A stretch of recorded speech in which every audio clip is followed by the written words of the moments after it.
Feliz y bendecida tarde lluviosa. Estamos en una maravillosa tarde lluviosa y voy a hacer mi exposición de Sin tapujos y mentiras, la plática del homosexualismo, matrimonios contra naturaleza. Es un tema muy delicado porque es algo que se mueve muchas veces en casi todas las familias. Entonces, es no esconder y llamar al pecado como se debe llamar. Aberración inmoral. Se levantarán personas descarándose contra todo lo que Dios estableció, lo que Dios es y presenta, el diseño original, orden, principio de Dios inviolables, no matrimonios de igual sexo, hombre con hombre, mujer con mujer. La gente de hoy en día quiere hacer su voluntad y quiere vivir conforme la carne se los pide, conforme la lascivia y el mundo les ofrece. Pero Dios estableció un principio y ese principio es inviolable. Hay que respetar a Dios, porque el no respetar a Dios, la paga es la muerte eterna. Hay falsos maestros en las iglesias apoyando estas pláticas aberrantes, nocivas, estas pláticas. Por ejemplo, yo conozco personas que son líderes y hablan de Dios, pero son homosexuales. Tanto como personas que de pronto uno habla de Dios y es mentirosa o fornica, adultera, porque todo es pecado. Aquí nadie se salva. Es que yo digo mentirillas y se va a condenar es el que es adúltero o el que es fornicario. No, mentira es mentira y pecado es pecado. Entonces debemos ir a la presencia de Dios para que Dios nos cambie todas esas cosas, todas esas partículas muchas veces que por pequeñas que sean, pero son pecado. Dicen, hay falsos, bueno, voy acá, en Génesis Dios estableció el matrimonio. Adán y Eva, diseño original. Génesis 2, versículo 18, versículo 24. Dios dice, no es bueno que el hombre esté solo. Le haré ayuda idónea a Eva. Dios no hizo, si Dios no hubiera querido el patrón original, que era mujer con hombre, pues hubiera creado otro hombre, no hubiera tenido la necesidad de crearnos a nosotras hermosas mujeres. Entonces, Dios hizo todo tan perfecto, porque los hogares, si no es por la mujer, pues no pueden nacer los hijos. Para reproducirse, también en los animales se ve macho y hembra para reproducirse. Es imperdonable cambiar este patrón. Como iglesia, seguidores de Cristo, debemos levantarnos en firmeza y repudio a estas pláticas degeneradas y sucias. Dios fue el creador del matrimonio, hombre y mujer. Dios es un Dios de perfección, de propósito, y nada surge por accidente. Génesis 3, versículo 20, versículo 22. Y llamó a Adán al hombre y Eva la mujer.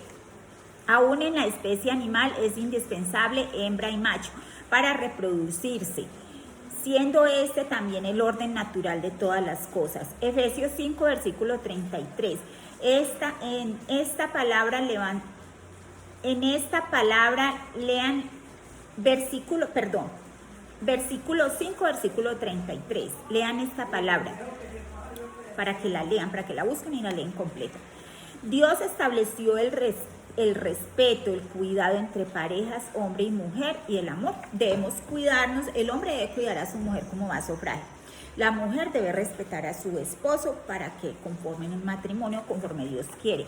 Cuando se tiene a Cristo y se camina como en Él, se puede tener un matrimonio tal cual Dios quiera, en respeto, amor y cuidado. Dios debe ser el centro del matrimonio. Solo aquel que ama y respeta a Dios puede respetar a su pareja, a su esposa, a su esposo. Hebreos 13, versículo 4 dice, honroso sea en todo el matrimonio, y él dice, honroso sea en todo el matrimonio y lecho sin mancilla, pero los fornicarios y los adúlteros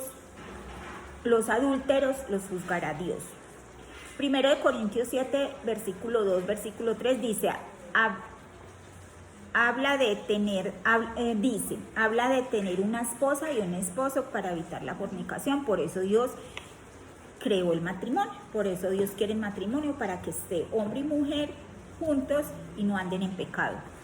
Muchos se justifican que Jesús nunca habló de la unión homogénea. Dios sí estableció el matrimonio entre hombre y mujer en el jardín del Edén, Adán y Eva. Jesús es la palabra, el verbo hecho carne. Dios creó todo con la palabra. Dios ama los hogares bien establecidos en matrimonio. Jesús también compara su relación de la iglesia a la unidad de esposo con su esposa, la iglesia. En la palabra bíblica, Dios compara su iglesia, o sea, sus hijos, con su esposa, como si los hijos, o sea, nosotros los hijos fuéramos la esposa de él y él es el esposo, el que nos cuida a nosotros, el que nos protege. Así Dios maravilloso nos compara. La palabra que usan los homosexuales para identificar y deslumbrar con sus pláticas es la palabra gay, que en español significa gozo y alegría, pero el verdadero gozo y alegría está en Apocalipsis 19, versículo 7. Gocémonos y alegrémonos y démosle gloria, porque han llegado las bodas del Cordero. Jesús y su esposa, la iglesia, se han preparado. Ahí Dios está en fiesta. Dios mantiene en fiesta con su esposa, la iglesia, o sea, con nosotros los hijos, cuando nosotros lo adoramos a él. Él nos protege y nos cuida. El homosexualismo puede explicarse puede aplicarse a hombre con hombre o lesbianas, pero también hay hombres que les llaman la atención, tanto las mujeres como de su mismo sexo. Y lo mismo también la mujer le gusta. Hay mujeres que tienen esposo y le gustan también las mujeres. Entonces son demonios que se apoderan de las personas por su lascivia y por dejar mover la carne y no controlarse. Ahí existen 3 demonios diferentes que influencian en la vida de ellos. Estos demonios se apoderan de una forma que pueden influenciar en las personas de una forma pasiva. La apariencia no tiene la última palabra. Hay hombres que se presentan muy varones y les gustan los otros hombres, lo mismo que hay mujeres que son muy femeninas y tienen esposo y también practican estas pláticas sucias. Algunos alegan que esta plática es por el desorden hormonal en la sangre, andrógenos o estrógenos. Otros que es genético y que nacieron así. No es ninguna de estas cosas. Es un estilo de vida, es una decisión. Dios condena estas pláticas y Dios no es cruel. Solo que tú decides y tienes libre albedrío que elegir. Si te acercas a Dios, Él te guiará por el camino correcto. No caminarás en pecado. Si tú tienes esta tendencia, si tú sientes atracción por la misma pareja, supongamos si yo siento atracción por otra mujer, es acercarme a la palabra de Dios para que Dios cambie eso de mí, porque Dios sí tiene ese poder. Yo no tengo el poder de cambiar a nadie, pero Dios sí lo tiene, porque Dios, así como abrió el mar, Él Él hace todo. O sea que el amor de Él es maravilloso. Entonces, no te dé miedo acercarte a los pies de Dios, que Dios cambia todo. Y Dios te ama, porque Dios quiere que tú camines con Él y que seas tu hijo.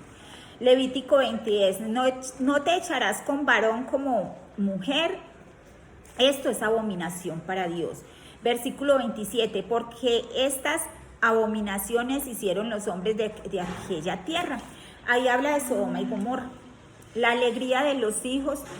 En Sodoma y Gomorra se hacían todas esas prácticas. Los hombres se acostaban con hombres, las mujeres con mujeres, y se multiplicó tanto el pecado que Dios le tocó mandar un ángel para advertirles a la única familia que él veía que tenía principios de la Torá, para no destruirlo. Y ese fue Lot. para que sacara a su familia de ahí, porque era un pueblo, era una nación que estaba tan contaminada del pecado que Dios ya le había dado muchas oportunidades y no querían cambiar, y iba a ser destruida. Romanos 10, versículo 14, Primera de Corintios 5, versículo 11, habla de elegir nuestras compañías, no juntarse con pecadores. También habla de apartarnos. Si nosotros somos puros, si la verdad yo no digo vulgaridades, si yo ando con una persona vulgar, a mí me va a alterar eso y no me va a gustar. Si yo ando con una persona que es adúltera, fornicaria, y si yo camino y me junto diario con ella, pues voy a ser catalogada también así.